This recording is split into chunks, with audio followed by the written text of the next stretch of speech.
going to buy a house with an 8% interest rate when everything was purchased previously at a 2% interest rate? Do you know right now, just to give you guys a working idea, your mortgage payment is 50% higher today than it would have been a year ago. That's the difference in rate. So if you had a $2,000 house payment a year ago, that house payment is $3,000 today. It's an enormous amount of money. And when you consider the cost of fuel, the cost of energy, the cost of food, the cost of healthcare has gone up by 28%. When you start to add all these other inflationary numbers in, it becomes something that's insurmountable.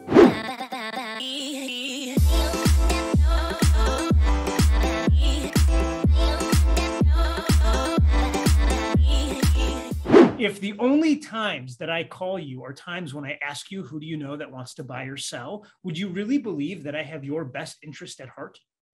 Probably not. And so no matter what story I'm telling, you're not believing it. And then I always leave this one for last. This is authenticity.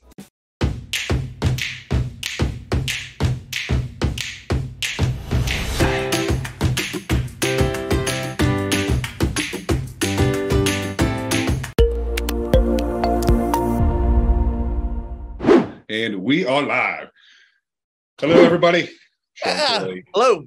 We got Mr. Brian Stevens with the National Real Estate Post, and this is your monthly installment of what the hell's going on in our market, right? So again, for everybody that tunes in, Brian Stevens, National Real Estate Post, has an amazing show. Go to your app store, NREP. Make sure you watch his 5-minute shows every single day. This is where I just rip off all this content and we regurgitate it to today once a month just to get you up to speed on what the hell's going on. So, Brian, yeah, got 5 talking points today. We're going to start off with what happened in Florida. The huge storm Ian goes in, devastates Fort Myers, flooding everywhere all the way up through. And it was just catastrophic damage. I know that one report came in and said the early thought is going to be right around $100 billion in damage. Now, we don't know until they total up all the receipts and everything. But, and this is easy for me to say because I live in the middle of the United States. But with insurance costs going through the roof, you have all these national carriers that have vacated Florida because of these storms.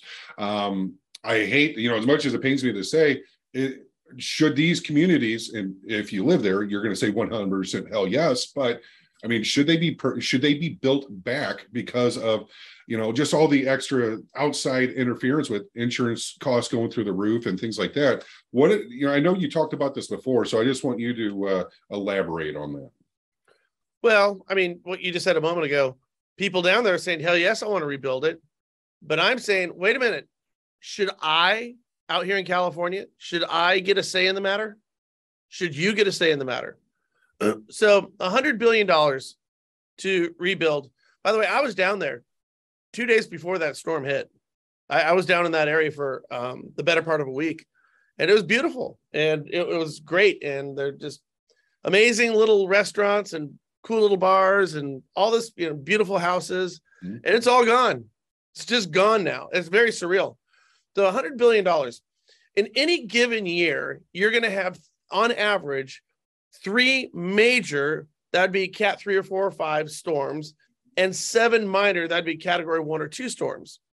So just take an average year, and that means you have $300 billion in damage to the Florida coastline that has to be picked up by insurance. And we're not even talking about the 7 other hurricanes, which are going to amount to another $100 billion a year. So we're not looking at 300. We're really looking at about $600 billion a year in storm damage. Now, are storms getting more frequent or less frequent? And I think everybody would say it seems to be that storms are getting more frequent. So we're basing this on analytics that are averaging the past 20 years, not the next 20 years. So as you said earlier, most of the big carriers have left because it just doesn't pencil for them to be there. You can have a couple of hurricanes that will completely wipe out insurance companies. We're talking, Allstate, or Farmers, the big boys. So they all left. So you have some minor carriers who are down there writing smaller policies. And I forget, but 6 of them had already gone under or left the market because even for these minor carriers, it wasn't worth it for them. So with the few remaining minor carriers who don't have the deep pockets of the big boys, how do you think they're doing after this $100 billion? It's going to wipe them out. Now, what happens after everybody gets wiped out?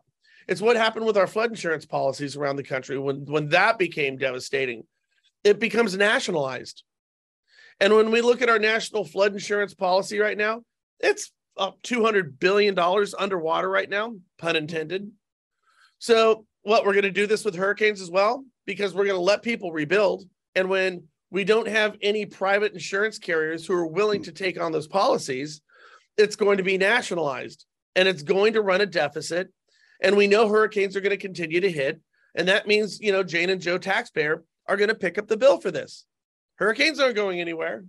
So the question really becomes, is it responsible to build on the coast? I know, listen, everybody wants to live by water or in the mountains.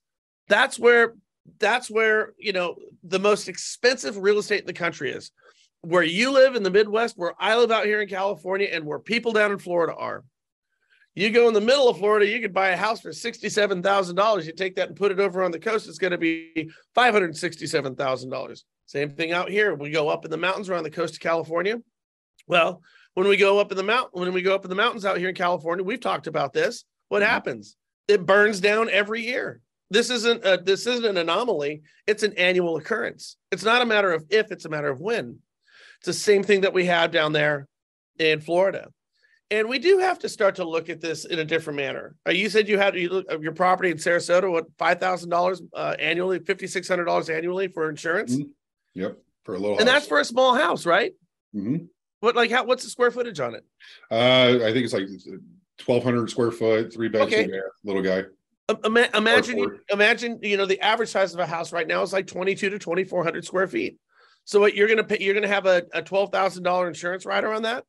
Are people going to pay for it? And even if they are going to pay for it, is it going to be sustainable year in and year out to have $600 billion in damage to the Florida coast and have a handful of private insurers cover this? And the answer is no. The writing's on the wall. And I think what we need to do is start looking at this stuff now before it becomes a national issue. I'm not saying we don't, but maybe like what we did out here on the West Coast, like we don't have brick houses on the West Coast because with earthquakes, brick houses are wonderful for tornadoes and they're wonderful for hurricanes, but earthquakes eat them up. So we have retrofittings for our buildings out here to sustain earthquakes on absolutely everything, every new build.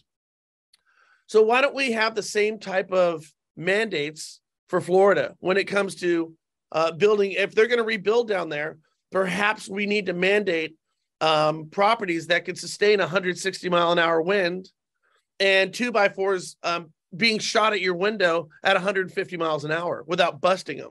And we can do it, but it would be wildly expensive. But that would be the smart play: is let's change our building code for these high risk areas, so it just doesn't turn into a once in a decade, every 5 years, every 10 years rebuild for the entire community. Yeah, it's just a rinse and repeat strategy there. It is. And if you really think about it, I mean, just the cost for that, I agree with you 100% to have an indestructible house. But how do you get that indestructible house? You have to have these little storms that go through and just wipe out all these communities, and then you rebuild them back up.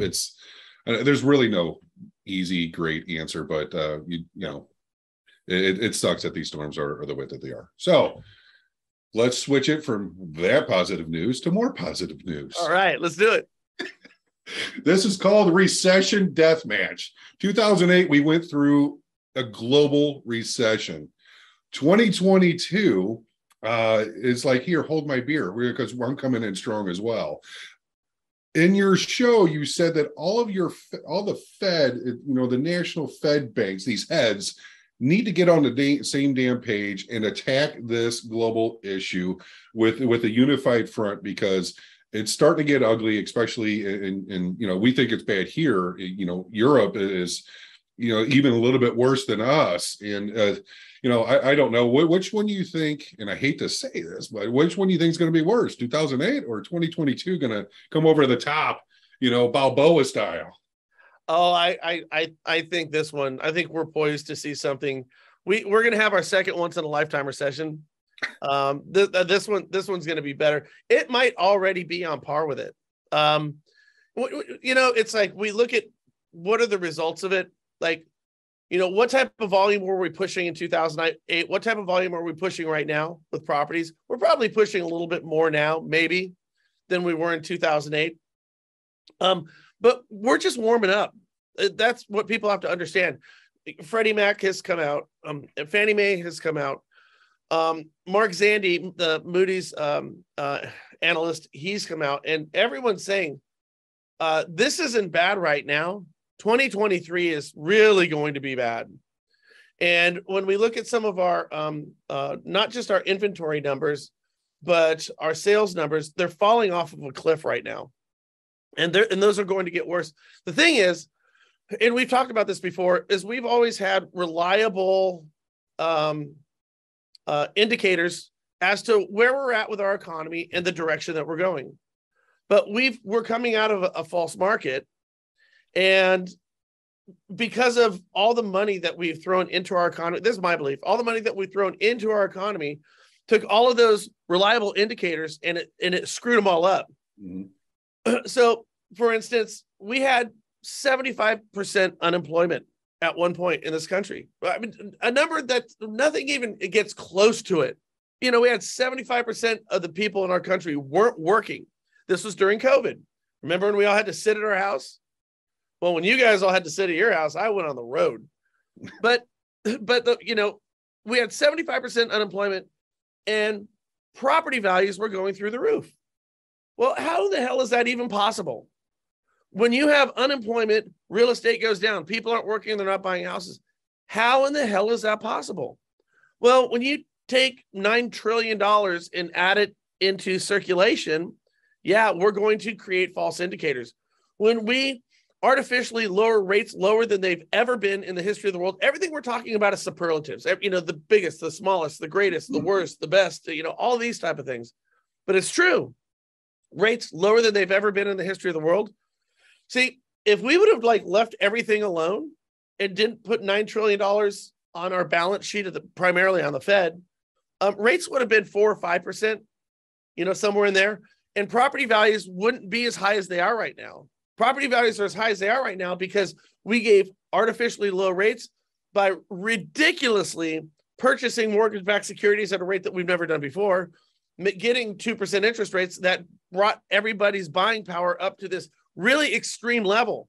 Now the thing is we were artificially low now. So what the Fed is trying to do to offset the policies of a couple of years ago is we are now artificially high, aren't we? We're sitting in the 7s, and the Feds are going to raise in November their benchmark rate by 75 to 100 basis points, and they're going to continue dropping their balance sheet, which is going to, with their mortgage-backed securities, which means we'll probably be selling 8s next month. Well, who in the hell is going to buy a house with an 8% interest rate when everything was purchased previously at a 2% interest rate? Do you know right now, just to give you guys a working idea, your mortgage payment is 50% higher today than it would have been a year ago. That's the difference in rate. So if you had a $2,000 house payment a year ago, that house payment is $3,000 today. It's an enormous amount of money. And when you consider the cost of fuel, the cost of energy, the cost of food, the cost of healthcare has gone up by 28%. When you start to add all these other inflationary numbers in, it becomes something that's insurmountable. So the Fed's policy to try to bust inflation is to try to destroy the economy. Boy, I'll tell you what, bread's now $1 a loaf again. It'd be great if you could buy it if you had a job. I know you can't buy it anymore because you don't have a job because of my policies. But if you could, damn, you would have been happy with the price of bread. It's pretty crazy. So yeah, and you talked about the Fed. They have a limited amount of tools that they can try to thwart off inflation, but with the huge shot in the arm of all this extra cash into a system that has never seen anything like that. Of course, it devalued the dollar so damn much, and inflation's crazy high at 1981 levels, whatever. And hopefully with what they've been doing in the past year, we start seeing that number come down. I don't know. Do you think that the inflation number starts coming down next month? Well, what they're trying to do is back in 1981, I think it was 44 years ago, Paul Volcker, he raised the prime rate. I mean, by like 12% over a very, very short period of time. And then the economy came under control again.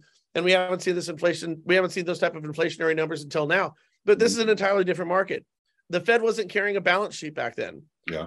Employment numbers were different. We were coming out of an honest housing market with honest housing rates. It's really like I said, we can't unshoot that bullet from all the properties that were purchased at 2%. And the $9 billion that we added into the economy, we simply can't pull that back as quickly as we need to. The other thing is we're starting to see, where now everybody gets to write off $20,000 in student loan debt. Which, by the way, that's a multi-trillion-dollar endeavor. It is a multi-trillion-dollar endeavor. We're having the largest increase to Social Security payments ever, again, superlatives. I understand why we're doing it, but this is just adding additional money into the, into the economy, and that's going to make it's not an inflation buster. Those are inflation builder type of things.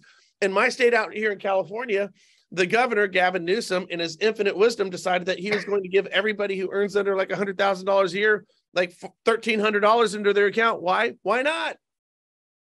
So, these are not inflation busting moves. These are inflation building moves. We're sending mixed messages to our economy right now because nobody knows what's going on because all of our indicators are busted based on our previous policies that we've had. Nobody knows what to do. It's interesting, even as you mentioned a moment ago, Sean, when you look at the Fed, you could look at the Minnesota Fed, the San Francisco Fed, the St. Louis Fed, and listen to them. And you'll get the economists over here saying, what the Fed is doing is exacerbating the problem. Then this Fed will say, this is the only way to solve the problem. And I know what's going on right now. They're trying to follow Volcker, what he did back in 1981, as a solution without understanding the nuanced differences between the market that we're in and the market that Volcker is in. I don't know what the answer is. I just think destroying the economy and destroying jobs as a means of getting inflation under control is not necessarily the best idea. Well, you touched on this already, but Fannie Mae did come out and they said that they think that home sales are going to be down 18% next year. You couple that with another stat that homes should appraise or should positively appreciate at least 1%, depending on what areas that you're in. I mean, it seems like it's pushing everybody to be to start renting. You've said it before in your show. Are we going to become a nation of renters? Because it's already starting to come out that renting is just as expensive as home ownership. But I mean, what else are they going to be able to do here? No, in most markets, renting is now it's more expensive than owning a home. And I don't have the numbers in front of me, but the idea is this. I do know this one. There's 101 zip codes in the United States that last year were primarily occupied by owners that are now primarily occupied by renters. So making that move from home owner to home renter is already taking place. And adding to that, if we look at our forbearance numbers, now this is what is really, really shocking. So everybody who's still currently in a forbearance, it was like 3 months ago, 65% of the people were making their payments on time. 2 months ago, 35%, and last month, 15%. So of everybody in forbearance right now, only 15% of them are making a payment. Now, there's no more forbearances. Everybody is obligated to make these payments. 15% are making their payments. That means 85% of the people in forbearance right now who are living in these homes have simply quit making their payments. These are foreclosures. They should just be normal sales. Yeah. But people will sit in the houses. Everybody's got enough equity. If they've had the house for their forbearance period, everybody's got enough equity. But there's an enormous number. There's a great amount of inventory that's coming our way because nobody's making their payments on these forbearances. So from a real estate agent and loan officer's perspective, that's a pretty good place to be. But all of these people are going to be long-term renters. So we are getting waves of renters. We're pricing people out of the purchase market. And we're also adding people because of unemployment, underemployment, and simply the inability to make their payments due to inflation. So yes, we have absolutely tectonically shifted over to a country of renters, and those numbers are going to increase. You know, the other part to this, and I'll shut up in a minute, is new home builders. They put them, there's a moratorium on building new homes. Like the number of housing starts right now are just have fallen off a cliff completely. But the other part of this is most of our communities across the country, they're not giving permits to build single family homes to purchase. Instead of doing that, they're providing permits to build massive apartment complexes to rent. So where we would have otherwise had houses to buy, we now have apartments to rent. And lastly, on this point, and this is one that nobody's really talked about, and I've been looking at this and I've been checking markets, but we used to have down payment assistance money, okay? And so it's called the Community Redevelopment Act would take federal funds, they would shift them to different communities around our country, and we would use that to help people buy homes to own, okay? Now what we've done is the money that was previously for decades and decades used to help aid people to purchase homes, that money has now been reallocated by and large in every community to support or payment support for people who own homes. So you can't make your payment. Well, that down payment assistance money is now going to go towards that person who's not making their house payment because they chose not to go back to work when they could have, which is ridiculous. And it's also going for rental support.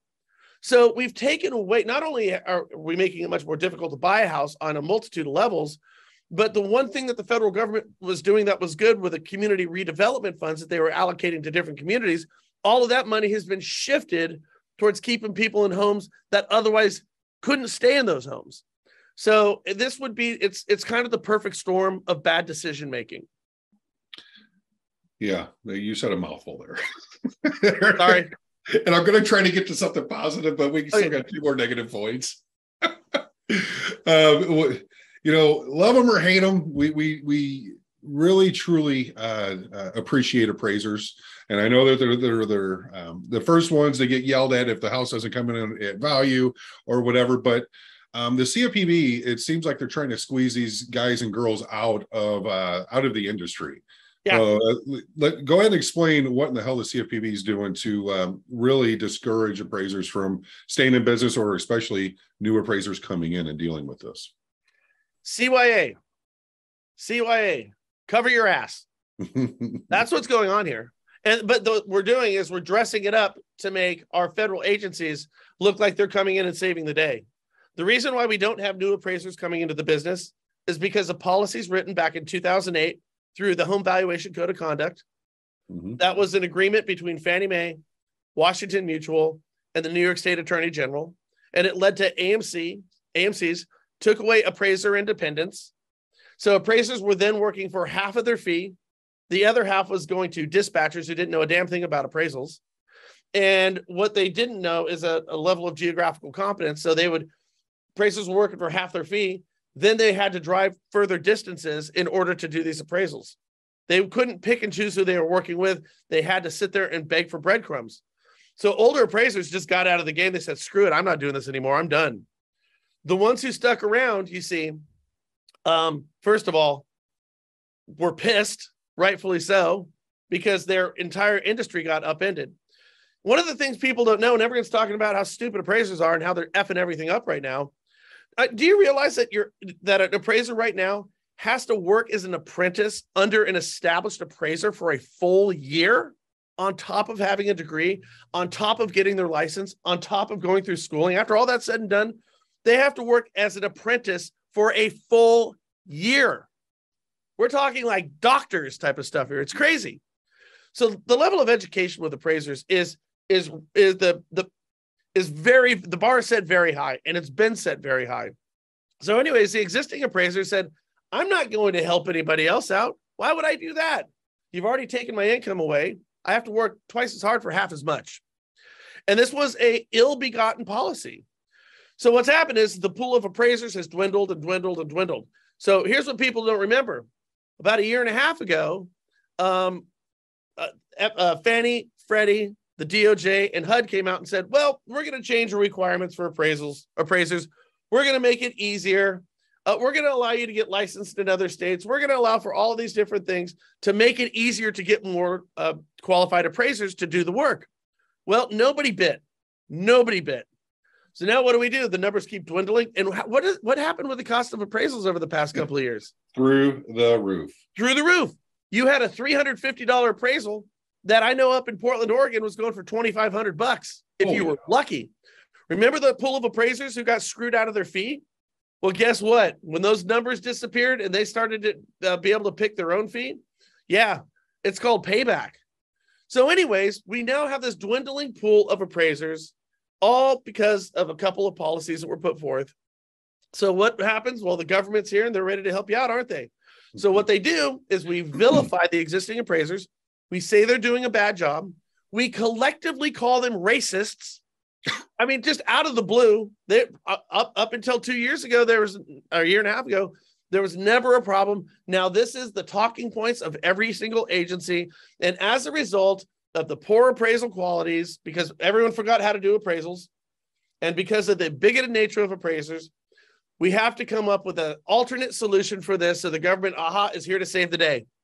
We are going to have automated appraisals on everything, because as we know, all houses are so similarly built that it could all work under one singular algorithm, right? How did that work out for Zillow? To the tune of $540 million that they lost. It didn't work out. There's not one uniform community. There's not one uniform city. There's not even one uniform community within a city when you look at properties. You can have properties on either side of the road, and they're completely different. For example, and again, give me a couple seconds here. I was back in New York and I was talking with a friend of mine who was an appraiser, and he was Jewish, and there was a Jewish community, and the synagogue is right here, right? Mm-hmm. And then the houses right around the synagogue were going for millions. It was prestigious to live close to the synagogue. Then you go a block back, those were going for $1 million. Then you go a block back, those were going for $7 million. You go a block back, those are going for $6 million. You go block back, those are going for $5 million in this community, right? Now, this is a very well-to-do community. Then once you go over here, there's a freeway, and that separates it into a different neighborhood in the Bronx. This neighborhood in the Bronx has nothing to do with this tight-knit Jewish community. Absolutely nothing. Night and day. Like it or not, it doesn't matter, but it's night and day. Houses over there are going for $250. So now we're going to go and get an automated appraisal, and they're going to take on the outer ring of this community where properties are going for the 5s and 6s and saying, well, there's a really good comp that's 300 or 200 yards away, but it's on the other side of the freeway. So now you're going to comp my $600,000 house with against a $200,000 comp. Well, they're different communities. It is geographical competence. It's understanding communities, and we don't have artificial intelligence that's good enough to really understand the nuance as an actual living appraiser. You know, it's called artificial intelligence. I prefer actual intelligence. I mean, that's kind of my thinking on this. So yes, what's happening now is based on a bunch of ill-begotten policies, rather than saying my bad, just unwinding what they did, give appraisers their independence back, and start to encourage and maybe incentivize appraisers to bring in and do the apprenticeships and bring some younger appraisers in. Yeah, this would be great. Because I'll tell you this right now, this policy is going to backfire. It did for Zillow. I mean, Zestimates, it's laughable in this industry. We all know that. Mm-hmm. It's basically a glorified Zestimate. And this is what we're going to be using. And people and realtors, they're going to start to learn how to play the system, school the system. And it's simply going to happen. The other thing is when you look at a property, if we even have two properties that are side by side, well, I know this in 2008, when people had their properties foreclosed on, you know what they did?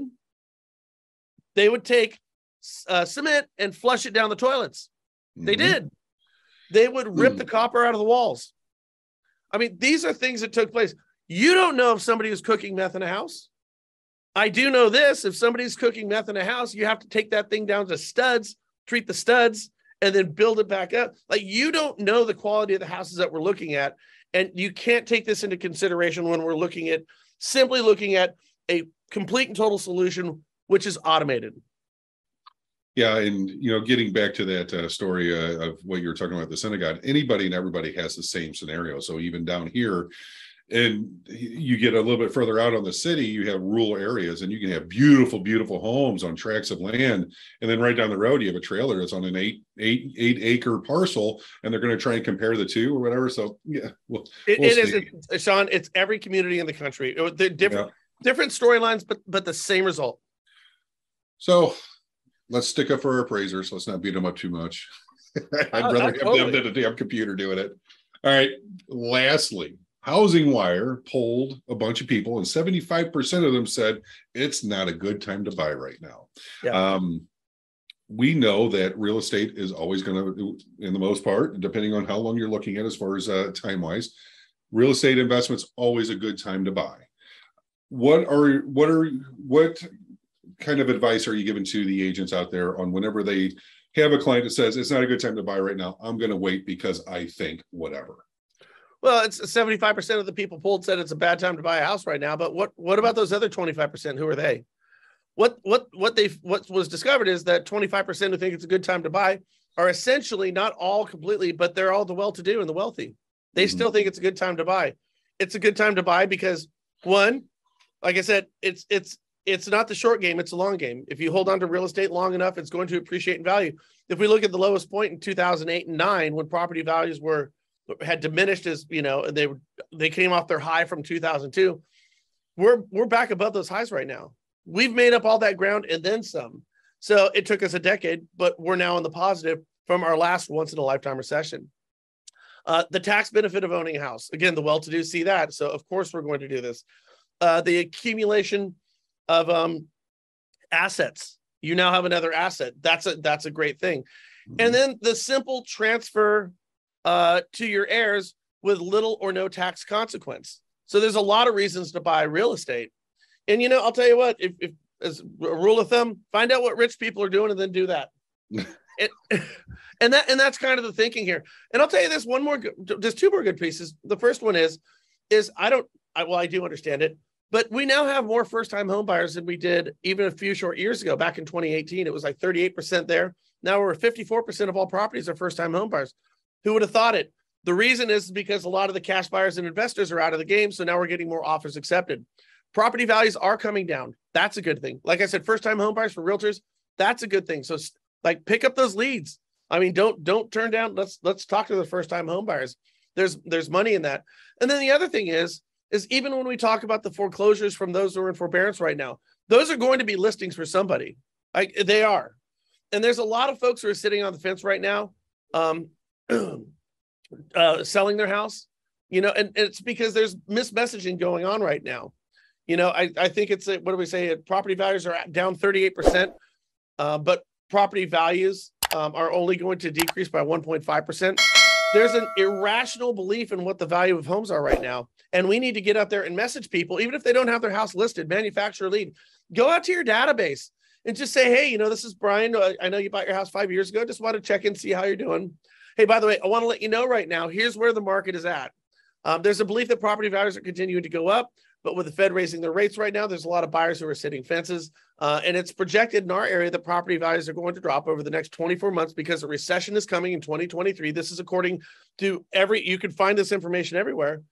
Just wanted to let you know that if you want to sell a house, if you're thinking about selling your house in the next 2 years, this would be the time to do it because you're going to get more today than you will tomorrow. And have these conversations, not as a salesperson, have these conversations to be informative, to be a real asset to your database and your sphere of influence. Let these folks know what's going on, both buyers and sellers, because there are deals out there that we can manufacture. We don't need to wait for somebody to make their home buying or selling intentions known. If we start to educate people, it will get them off the fence and put them into action in terms of their decision making. So go out there and do that. There's great opportunity for folks right now. Well, hopefully next month we have better news. And it's more of a positive show. Hey, listen, the Dodgers are out of the playoffs. Yay! And Philly just keep on rolling. Roll through my Cardinals. Oh my goodness, roll through the Braves. We'll see. But man, that's all I got. We'll see what happens, especially with the the Fed meeting. with the update of what inflation's doing, and then there's always going to be something that we have to talk about. So I appreciate your time, and if you're still with us, folks, make sure you go and download NREP. Watch Brian's show each and every day, and he's just trying to do his part to keep you as most informed as possible. Thank you very much. Thank you. You guys have a great day. Talk soon, bud.